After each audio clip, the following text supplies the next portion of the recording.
Welcome everyone to the second RSE seminar of this term. It's good to see so many people today.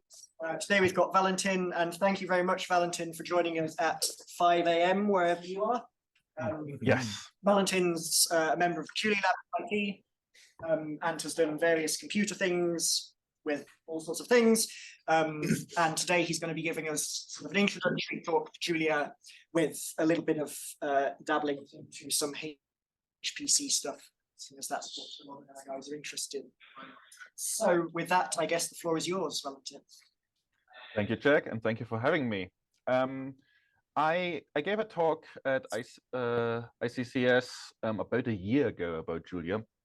This is going to be slightly different, so hopefully there's some new stuff if you already saw that talk. But I also see that there are many more people now, and so I hopefully cover all of the bases that you might be interested in.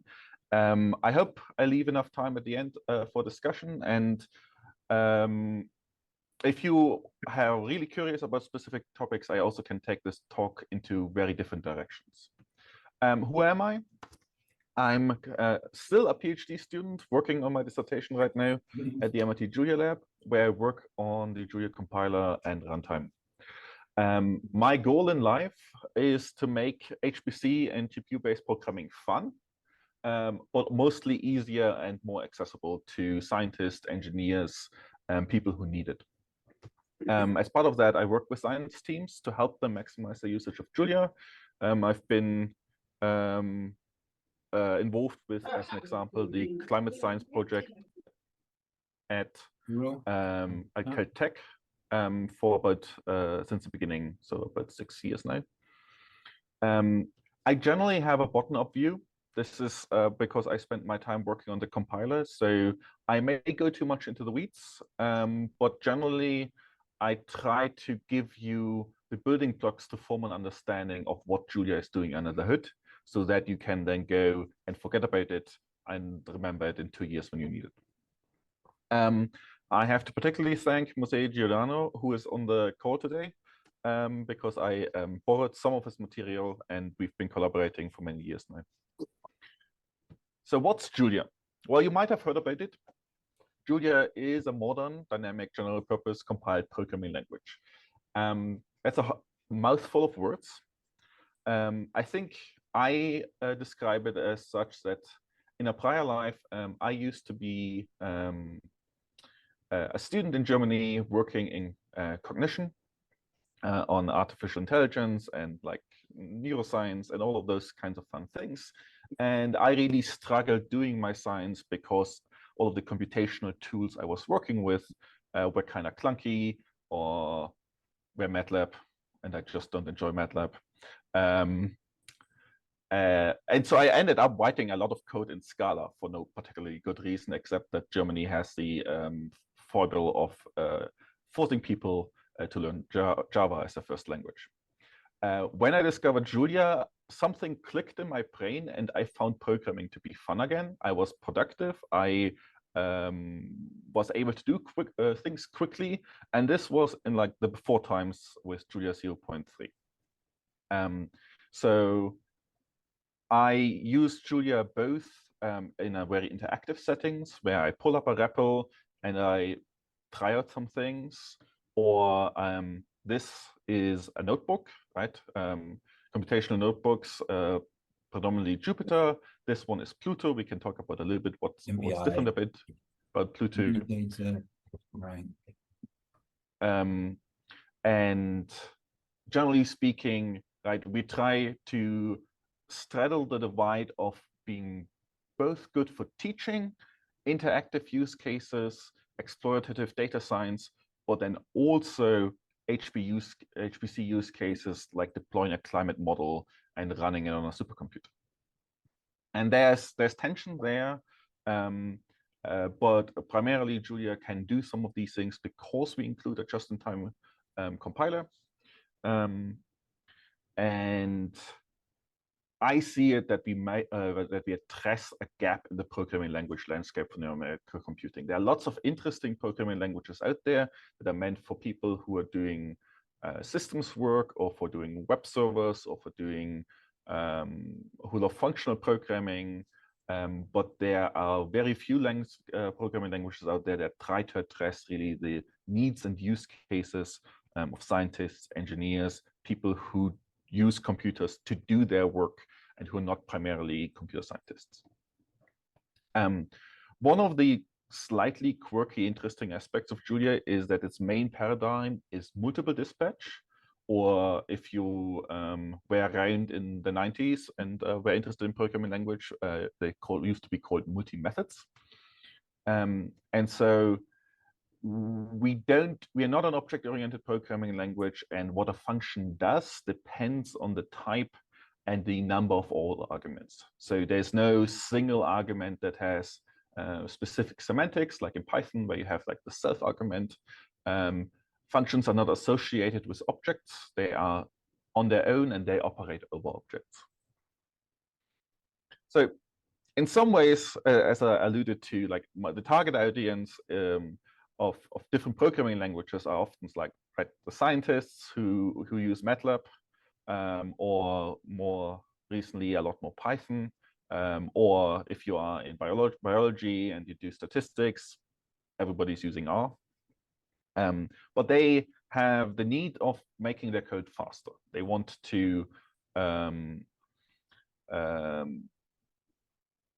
they are happy with the high productivity that these languages gives them, but sometimes they might wonder, what are they missing out? I might want to make my code faster. I want to optimize it. Oh no, everybody tells me that I now need to use C and C++. I don't know those programming languages. And then on the other hand, right, we have what I call like the expert programmers who use C, Java, Rust, SIG, Go, whatever they want.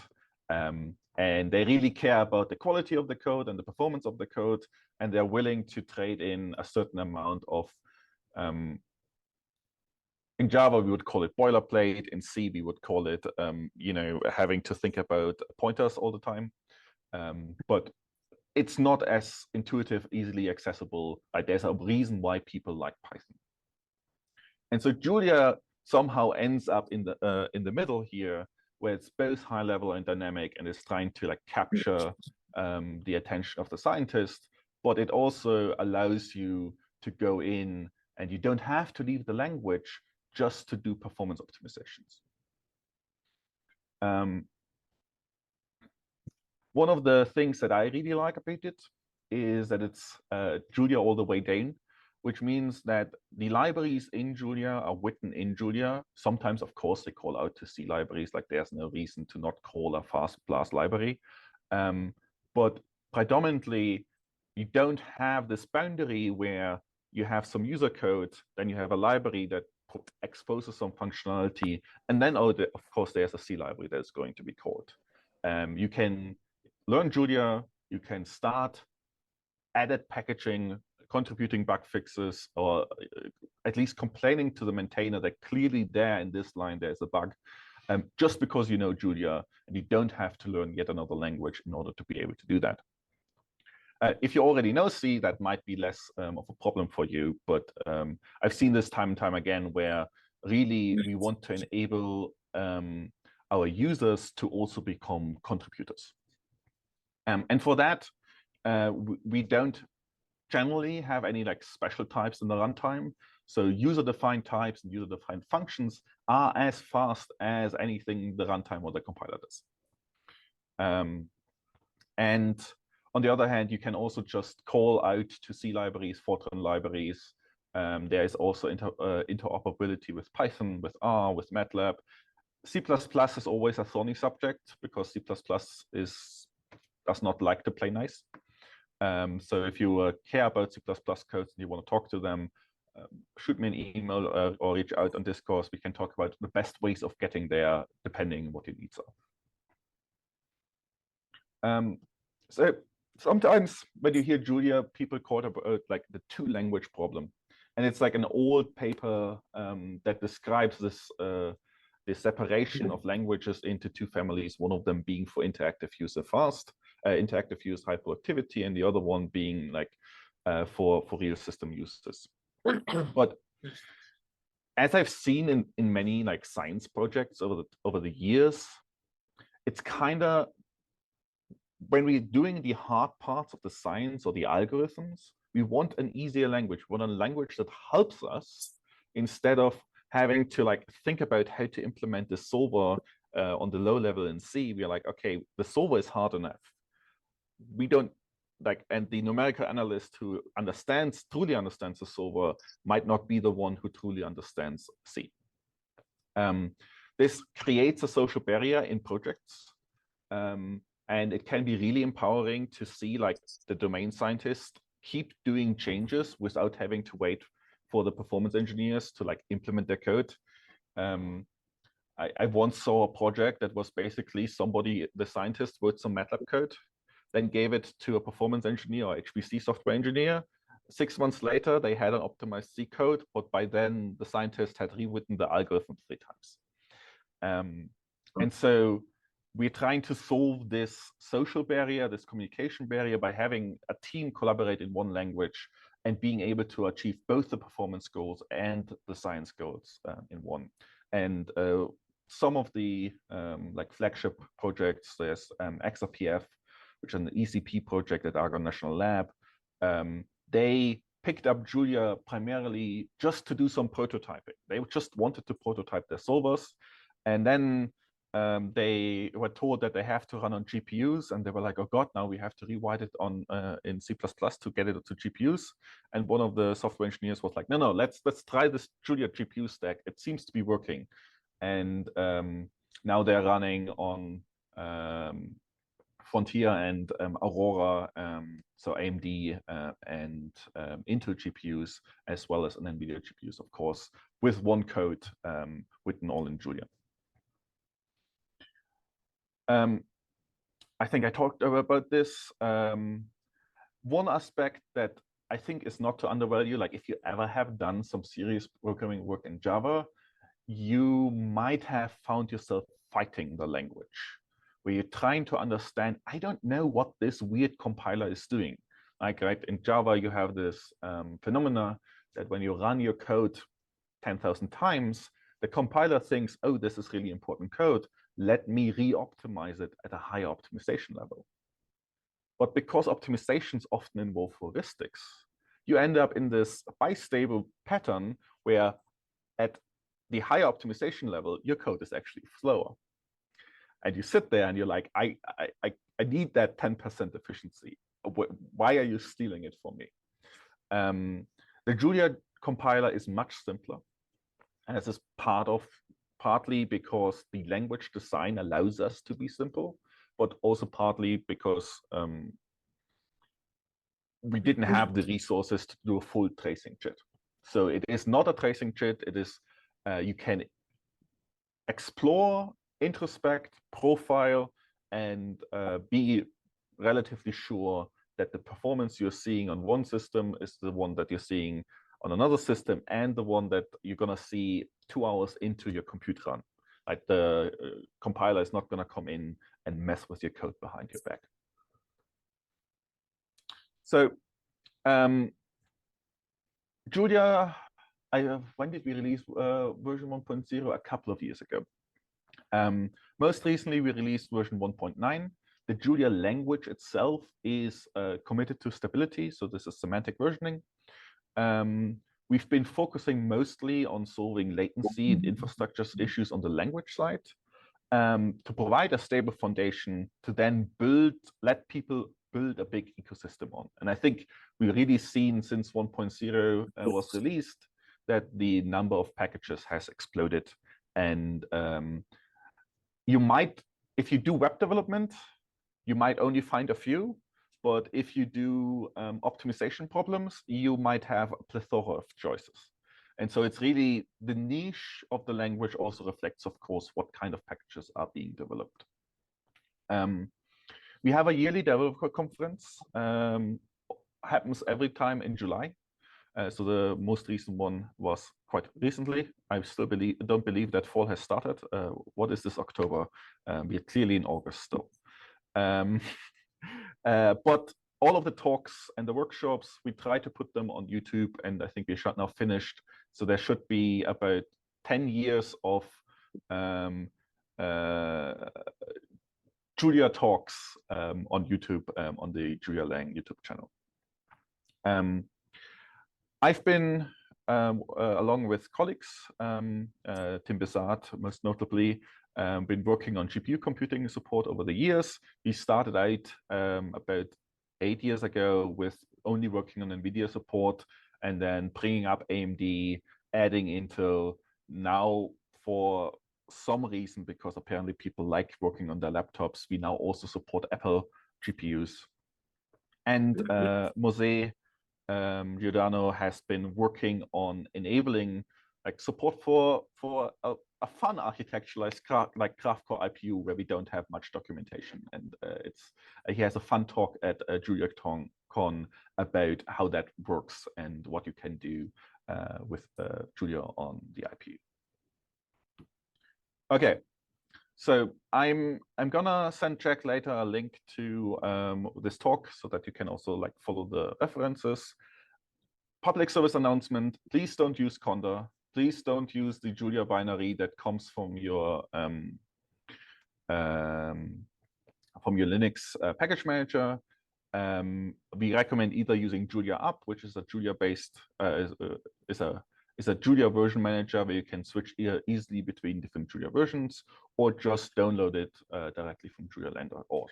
We have often run into issues with Linux distributions wanting to unify dependencies and then introducing subtle packages that are really annoying to debug. Maybe to your surprise, Julia is a column major language like Fortran, unlike C. And indexing starts from 1 because you're talking about indices and not offsets. So those are maybe the most like surprising and weird things to think about when you start using Julia, but trust me, you get used to it relatively quickly. We have, of course, documentation and a manual on the webpage. I think the noteworthy differences are always a useful read. So if you're coming from R, or if you're coming from MATLAB or C, to like quickly get like, okay, I know this, so how is Julia different? Performance tips that could read, and Julia has an inbuilt package manager, and it is very nice. It solves a lot of problems. It is focused around reproducibility and making it easy to develop code, add new code, all of that stuff. So I would recommend learning about the package manager sooner than later. If you're looking for help, or if you have questions, or if you just generally want to get involved, we have a forum called discourse.julialang.org. And there are a plethora of like different chat channels. There's an official Slack, a semi-official Zulib instance, if you don't like Slack, and so forth. Okay, enough talking. Let's look at some code. So this is the first like Julia function to look at. You can see that we are not white space sensitive, so you have to live with the end keyword. We can write a for loop. I can say n equals, but I can also say n in, depending if I like that. I can call this Mandel function with some complex numbers. And this is in Pluto, so I have a little bit of interactivity built in. And except that yeah.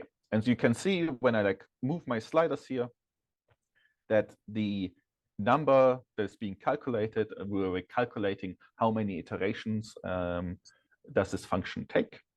When I start shifting these sliders, that number shifts. And when it's 80, that's we're saying, all right, it's as many iterations as we need. And I can use that together with a nifty plotting library called Maki, which I quite like, in a very few lines of code, and I'm not hiding much here. I'm just hiding the import statement for Kaigo Maki. I'm going to create a complex plane. So I'm going to have some reals. I'm going to have some imaginaries. I'm going to take the product set of them, and I'm going to evaluate the Mundell function over that complex plane. And if you know where I'm already headed, well, welcome. This is the Mundell set that you can plot. I'm plotting it in 2D, and of course, right now I'm using a fairly coarse resolution. So let's increase my resolution, and you might be more familiar with this kind of picture. Now I can shift this picture as well if I feel ever so inclined. Let's maybe go here, and then I can, well, that was too much. Zoom in, and we can start seeing that indeed this is capturing the fractal nature. And with very few lines of code and very few options, I now suddenly have an interactive notebook. Let's zoom out again. Where I can play around, explore parameters, give this to students to work with and try to understand the concept of the Mundell set, if that is the subject I would be teaching. And right, but the way I'm plotting it with Kaigo Maki, I'm just plotting a heat map, and I could maybe adjust my color choices such that it's not yellow but black, but that's personal taste. So, is there a question?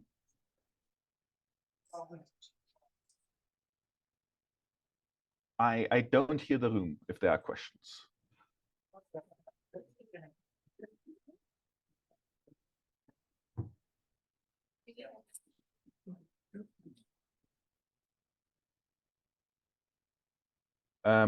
Okay.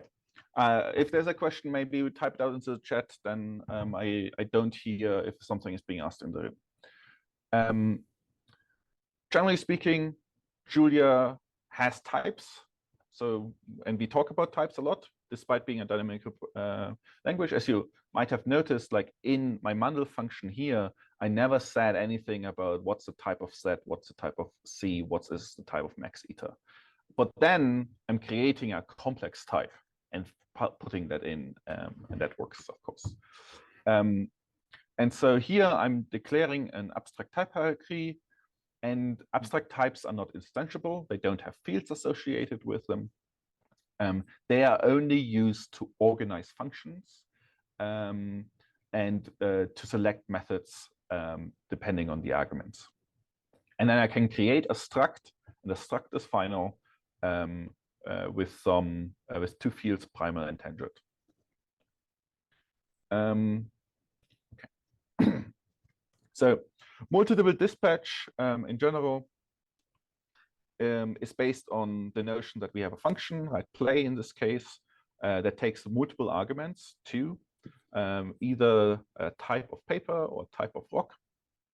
And then we will encode the properties of rock, paper, and scissor.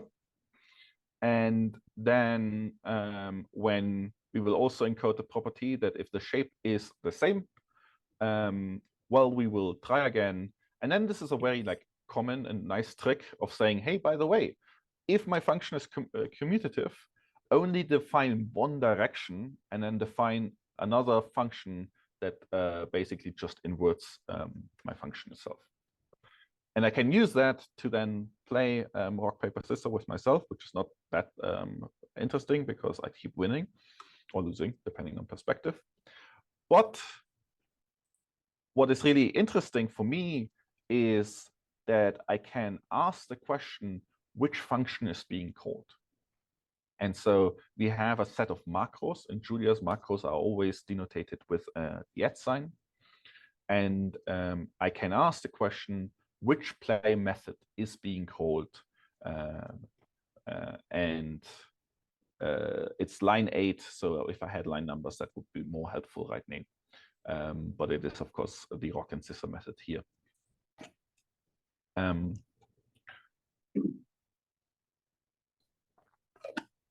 And really the important mindset is that types and methods, you don't add them for documentation or for performance reasons. The compiler, the runtime will figure those types out for you. You should only add types to methods for dispatch reasons, where you say, okay, I'm using the property of that this is a floating point number with 64 bits in this implementation. But you might also say, hey, it's fine. Any floating point number should work with this function.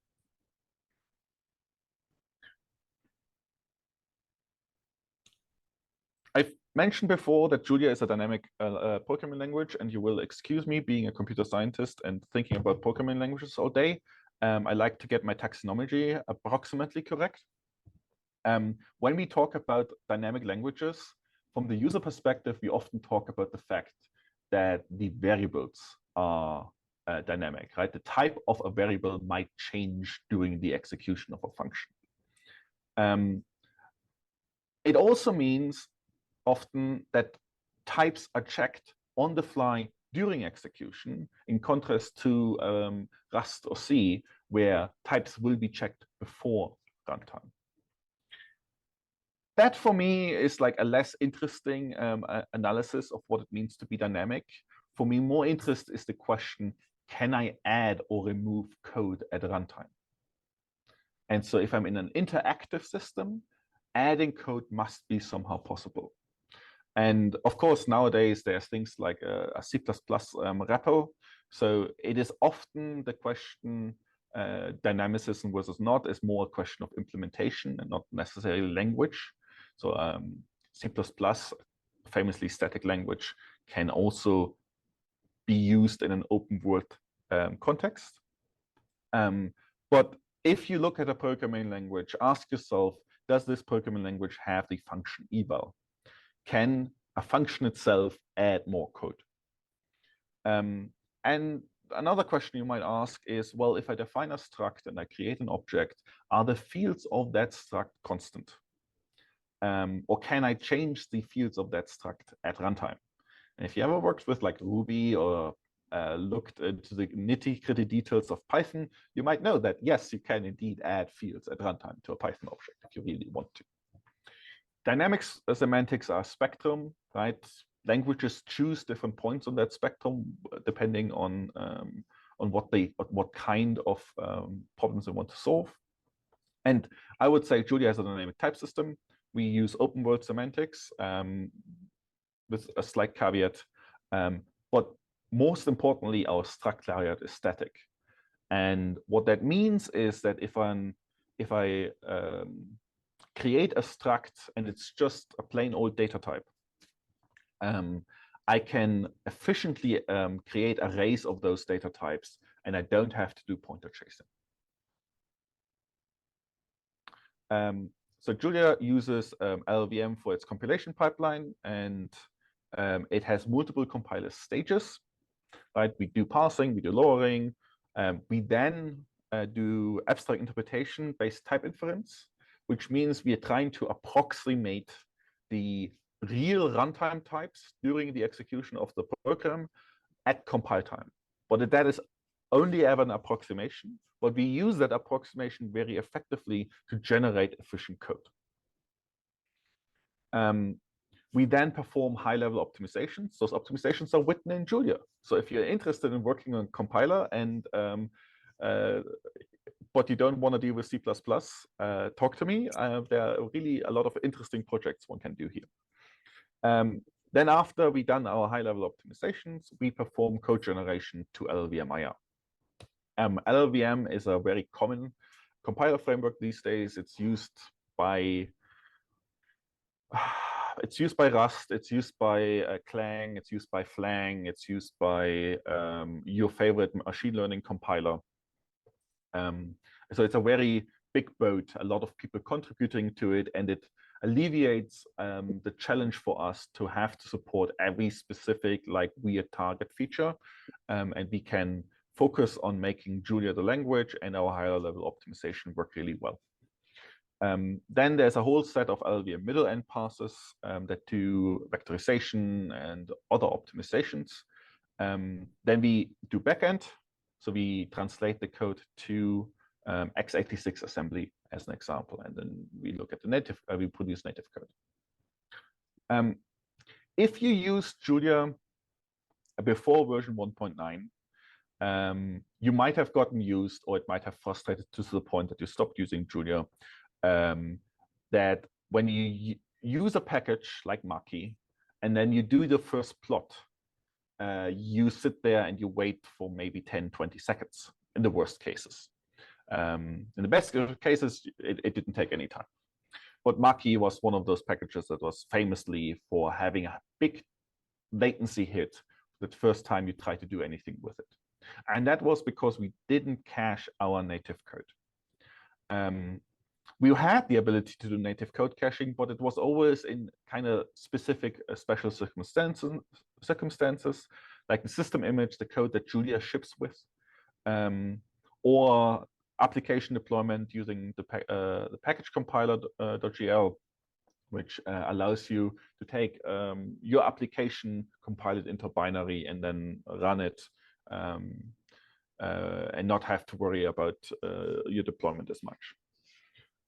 Since Julia 1.9, we are now doing native caching in the form of package images. And it drastically has lowered the latency of Julia packages in general, and it's been a lot more fun also for me to use the language.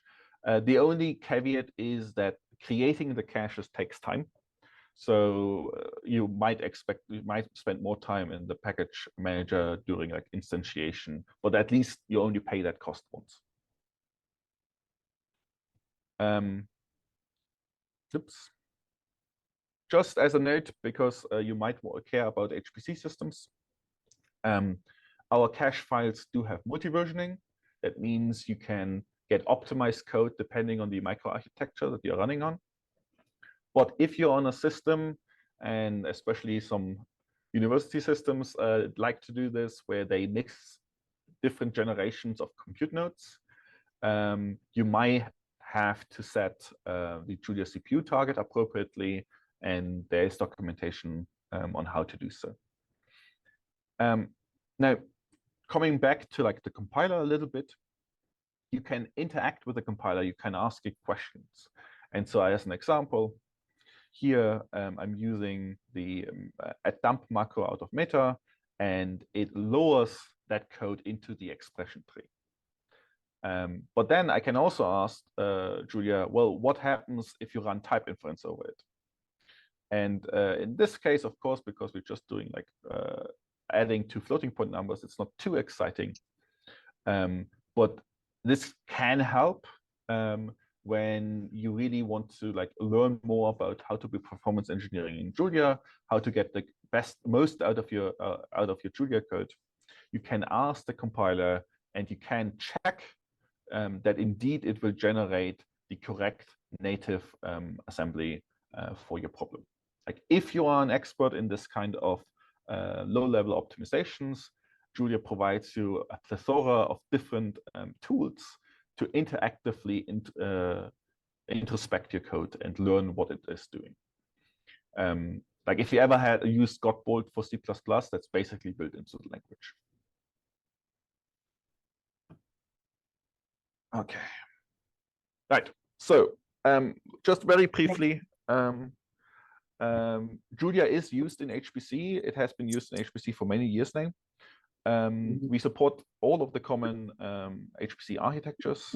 I would all invite you, if you care about HPC, we have on every fourth Tuesday of the month, we have a monthly call that I host. If you go to the julialand.org/community website, you see all of the different like community events and like standing conference calls where you can jump in, say hi, ask questions, complain why are things not working the way you told me that they would. And then we can try to address your problem or your question. And if you ask too many questions, I might ask you to write documentation in return for helping you. But I think that's a fair deal. Right, there are different HPC applications. XRPF I already mentioned, Climber at Caltech and MIT, and JPL. Climber is a predecessor of the VESRI institutes, and that ICCS is part of. And I think there's collaborations while Climber is continuing to achieve the science goals. In Europe, there are two projects that I'm really excited about. One of them is in Germany, Trixie. It's a finite element mesh solver, and then some folks at PASC and ETH are working on glacier and ice models and general geophysics modeling on GPUs in Julia. I can ask a spicy question. Hi, Valentin. Hi, how are you doing? Good. So you said earlier on that Julia kind of promotes code that is close to the mathematics. So I wondered if you could unpack what you meant by that a little bit more. How is it sort of closer to the mathematics, say, than writing Fortran or something like that? So I think I'm not a mathematician. I would say that Julia is really developed by like, if you look at the original development team of Julia, it's people who do numerical analysis and data science and more application focused, and there was only one CS person in the group. And my advisor, Alan Edelman, he is a professor in applied mathematics in random matrix theory.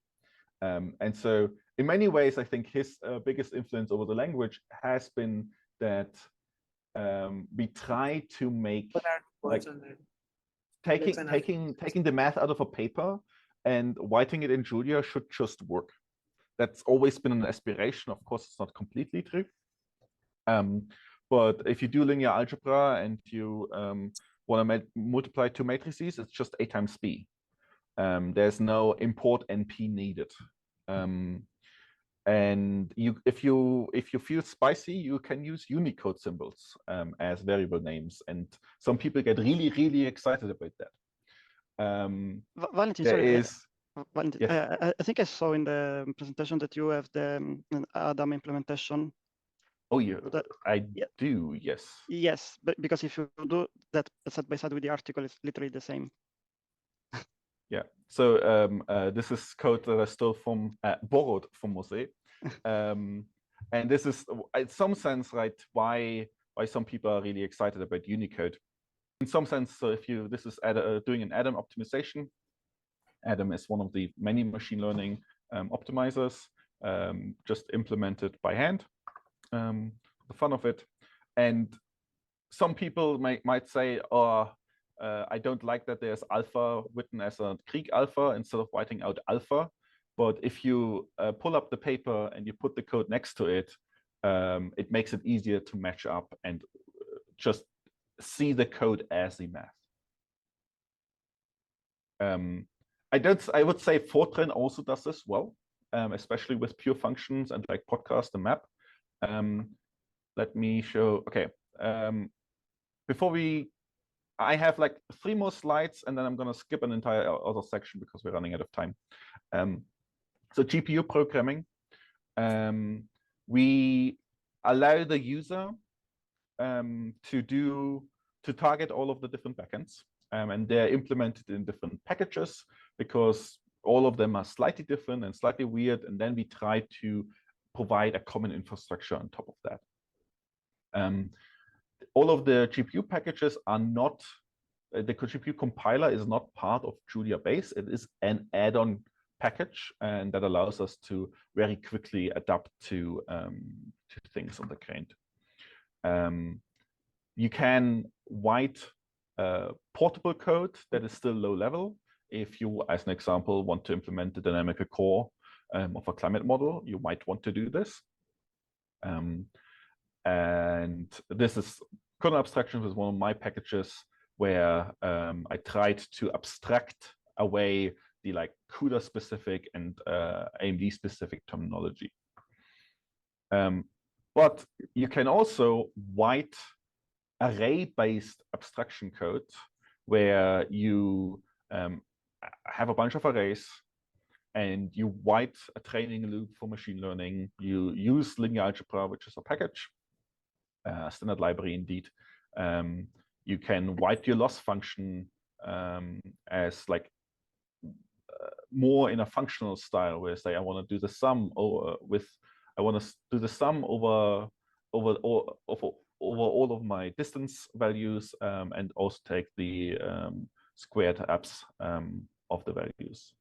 And then if you want to run it on the GPU, ideally, if I did my job right, the only thing you need to do is to do the data movement. And this is what this x equals q array, y equals q array, w equals q array is.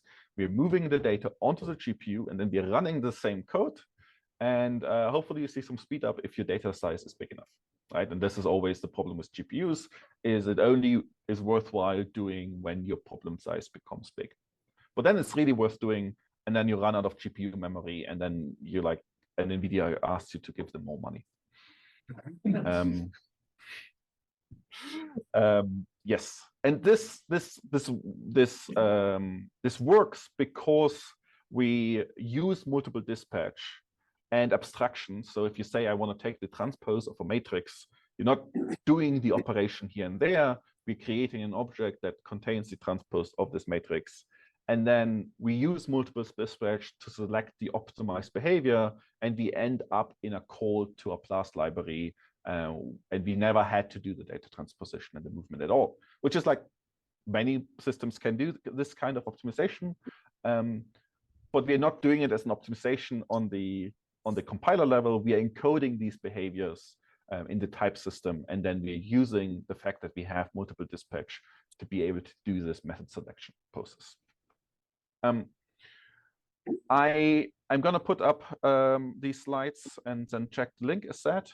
I have a little bit of a subsection here, how to do automatic differentiation with a project that I helped co-create called Enzyme together with William Moses. Enzyme is synthesizing adjoints.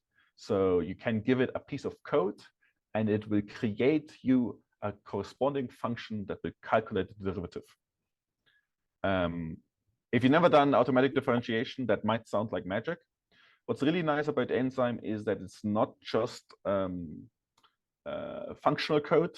It is also code that is doing mutation-heavy work. It is code that is involving parallelisms, so we can differentiate GPU kernels, MPI calls, shared memories, multithreading, and not just in Julia, but also in C++, or in C, or in Rust.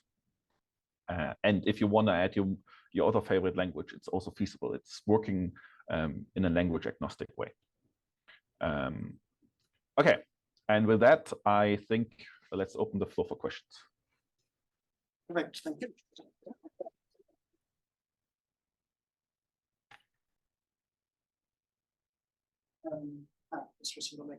Cool. So if there's any questions online, please, people just want to stick a hand up or jump into the chat.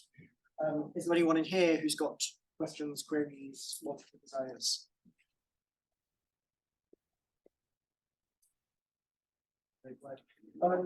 One of the questions I had was about your Unicode coding. What happens if you then want to open this somewhere, say you're on a restricted system, as in restricted in terms of what it's got on it, and doesn't display Unicodes?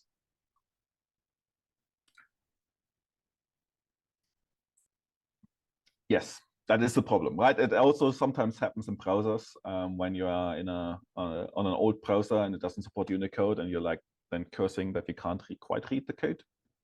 But presumably there's some underlying representation of that. Or is it so we just use the Unicode character system. So You can type in, right? So if I'm pulling up a Julia session and I want to type in alpha, I just put in the LaTeX command.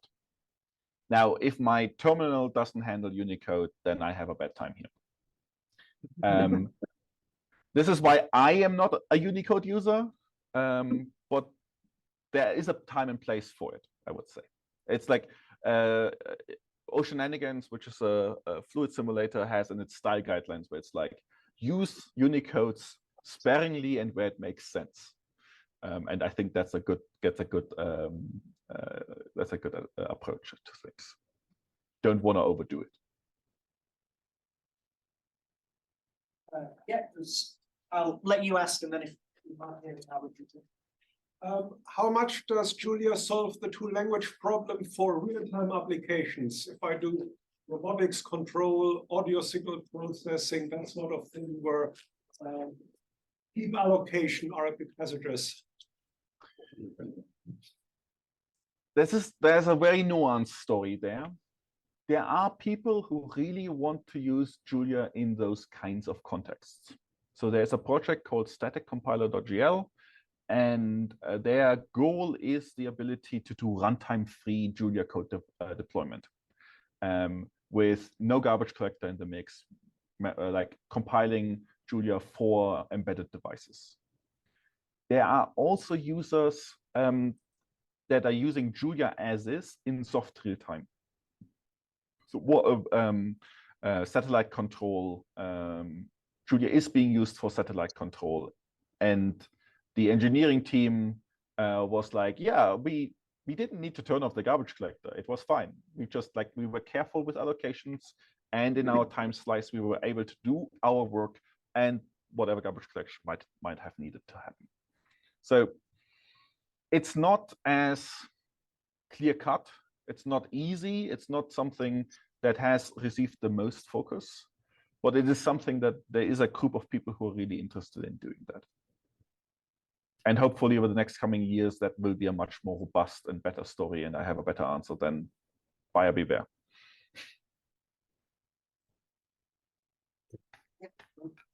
Are there any profiling tools for parallel code written in Julia? Too many. Depends on what you want. I personally like vtunes, especially since they made it less closed.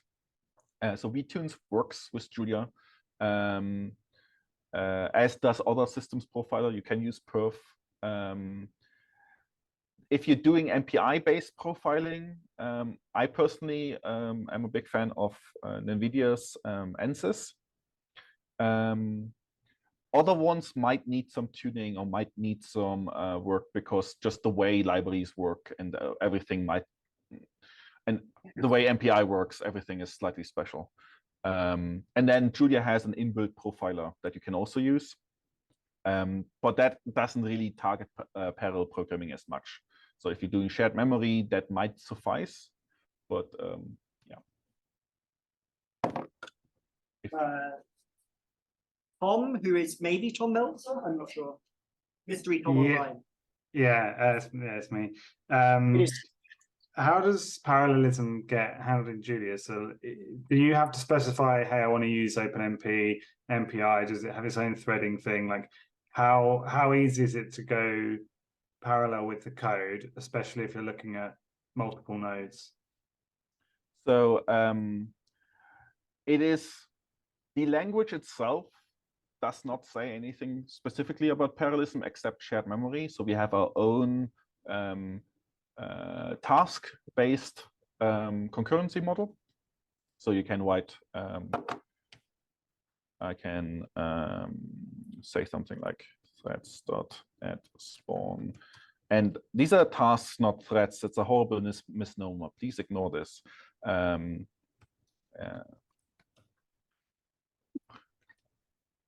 Oh, come on, typing is hard. I just created a task, put some work onto it, and then it ran concurrently to my other task. And that's the core Julia concurrency primitive. And then if you want to go multi-node, most HPC-focused folks use MPI and are happy with MPI. But there's also a remote process call, a remote procedure call based system called distributed.gl, which is working in a primary worker model, where you have like a core process that is managing all of the other processes. But that has, while we're working on that and we're trying to make it better, that has scaling limitations, and I wouldn't like use it up behind like 100 nodes. Okay, thank you.